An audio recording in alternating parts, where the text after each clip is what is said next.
time, the company has to its credit notable projects, with the latest being the Sunrise Lifestyle Estates.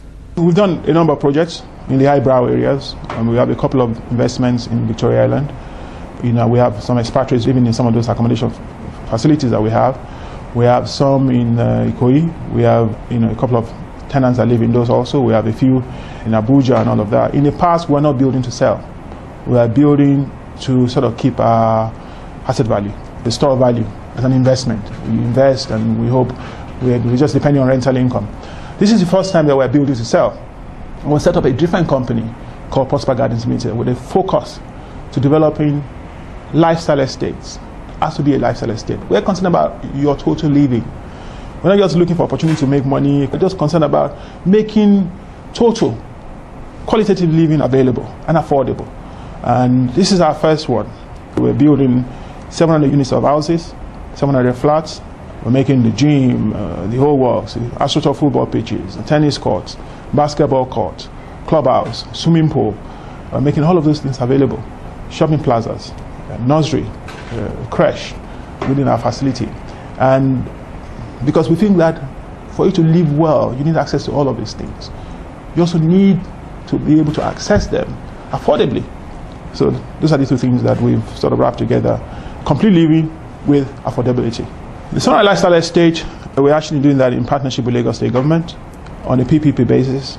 We had another company, we actually had a concession to build this facility and couldn't, approached us, a company called CSB Construction Works, and asked us to finance the project. But we said, okay, if we're going to do this, we have to take control of the projects. The agreement assigned to us as PGL, as Prosper Gardens Limited. So we are now the ones that are in total control of this project. And we changed the concept. We entered the project, we changed the concept of the project from your regular low-cost housing to middle-income housing that has all the facilities that high-end houses would have access to. We thought that would be a way to differentiate what we're doing, in line with the philosophy that housing should be able to provide for much more than a roof over your head. It should provide everything that you need. So we've got 700 flats that we're building. Right now we're on the first phase, where we're building 80 flats. And with the 80 flats, we're building some of the recreational facilities that we promised.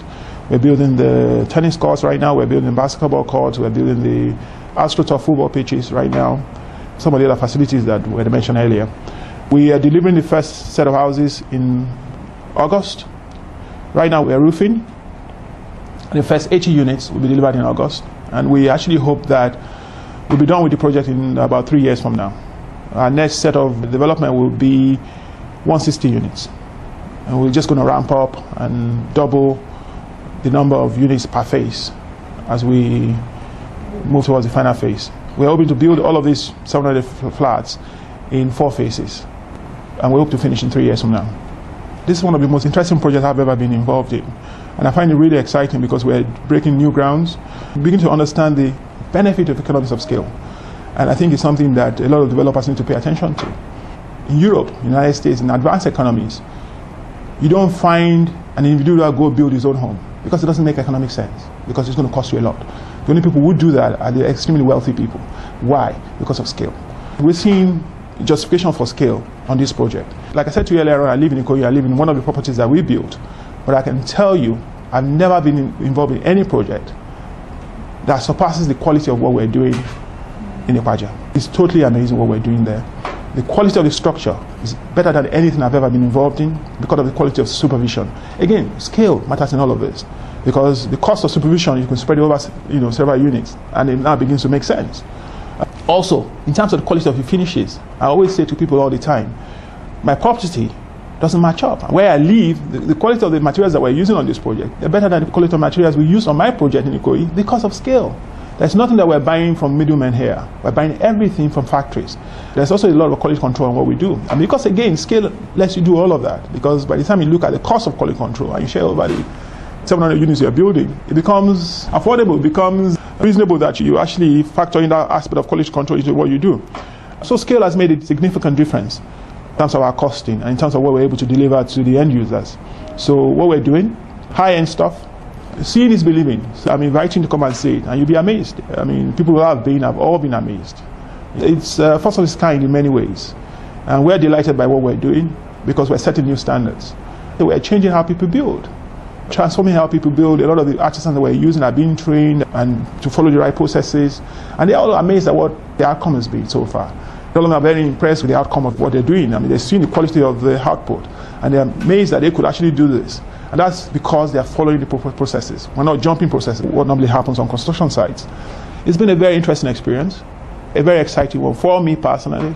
Right now, I'm very satisfied because we're meeting up all our objectives in terms of what our values are.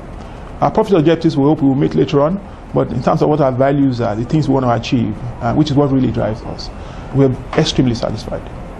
We're priced right now. Let people come and experience what they're doing. There's a lot of opportunity for us to make profit at the end. And if you're a builder, and we have 11.7 hectares of land to build on, you don't have to plan to make profit from the onset. Because once you deliver on your promises on the first couple of phases, the rest of it naturally appreciates hugely in value. And then you begin to actually make a profit from that. So this is the right time for people who want to buy in. I mean, people want to come buy into what we're selling right now. This is the right time. And apart from that, our price point right now, I think we're selling the 3-bedroom flat at 14,550,000, and we're selling the 2-bedroom flats at 11,500,000 naira or so. And these are accommodation that you just move in. We give you a set of keys and you walk in. You're not going to have to do anything. And I promise you, what we are developing, you won't need to change your thing. You won't need to change your thing. I guarantee you. I didn't mention there were fitted wardrobes, fitted kitchen, fully fitted with extractor hood, oven and gas hobs, granite top finish. That's what we're giving you. We're giving you amazing value. Again, I want to remind you, it's because of scale. If we didn't have scale, we couldn't have been able to do that. I don't want to change perception of people investing in property. Let the people who specialize in that area, let them deliver exceptional value to you. Let them be the one to focus and develop competencies in that area that leads to higher productivity and lower prices. So that you, as an investor, you're getting better deals.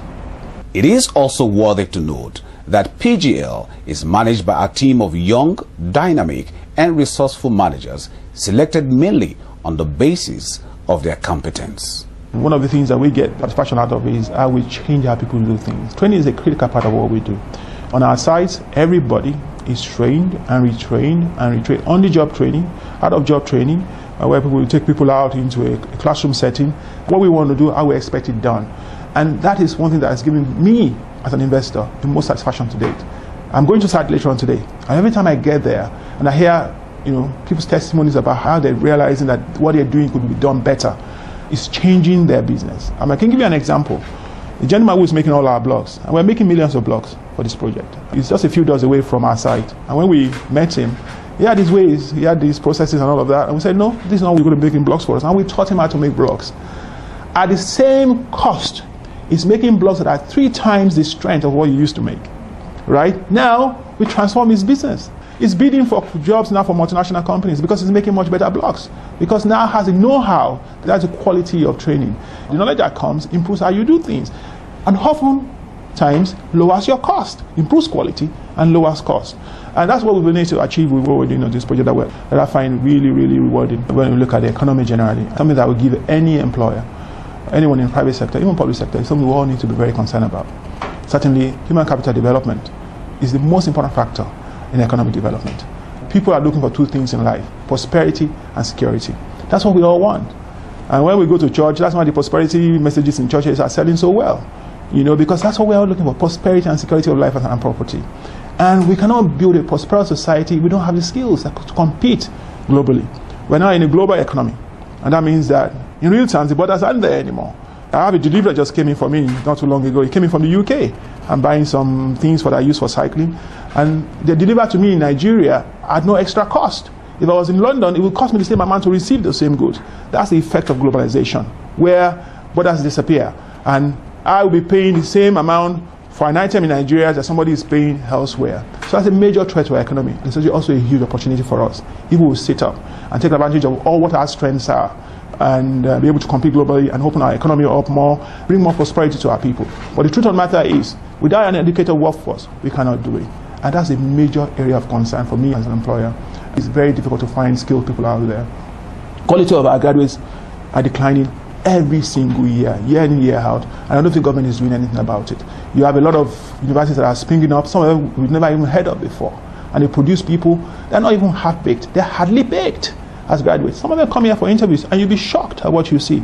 So really, a modern economy, in a knowledge-based economy, in a knowledge-based era, without skilled workforce, you're kidding yourself. You're not going to achieve much. There's a lot of concerns with skilled artisans. That's a major area concern for the construction industry, because a lot of them are not properly skilled. You still have to come and tell them, and a lot of them are so set in their ways that they'll be telling you that this is how we've always done it. But you don't improve things by doing things the way you've always done it. You should open to more new ideas and ways to do things better. And I do hope that our government will address the issue of education and the quality of education that we have. Because if we're really talking about economic development, without a skilled workforce, we're never going to get there. Bolaji Niji Adelagun, he is indeed happily married. My name is Niji Adelagun. I'm actually a lawyer by training, but I've been in business for most part of my life. Went to school in the UK, my university in the UK, and I have a law degree from there. Worked there for a little while, lived there for some time. Came back to Nigeria. I was about 30 when I came back. Several years ago now, over 30 actually. Managed to establish a business. Right now, we have investment in technology and then real estate. We indirectly employ several people, maybe over 250. Directly, we're employing about 60 people. My passion right now is how do we change lives? With the little that I have, what contribution am I making? If I were to leave tomorrow, what legacy have I left? Those are the questions that worry me now. I think that's how we change it. Everyone in their own little space can begin to make the right impact. And that's what we're trying to do. I'm fortunate to have 3 lovely kids, who are a source of pride to me. I have a wonderful partner who's also extremely supportive. In all cases, it's not about how well do you use it to benefit yourself. It's how well do you use it to benefit humanity and your society. Really, that's what's important. And I hope that all of us Nigerians would be able to fulfill our talents, fulfill our potentials. Because if we're able to do that, all of us would work much, much better off. I read an awful lot. I find it extremely exciting. Indeed, an expose on Prosper Gardens Limited.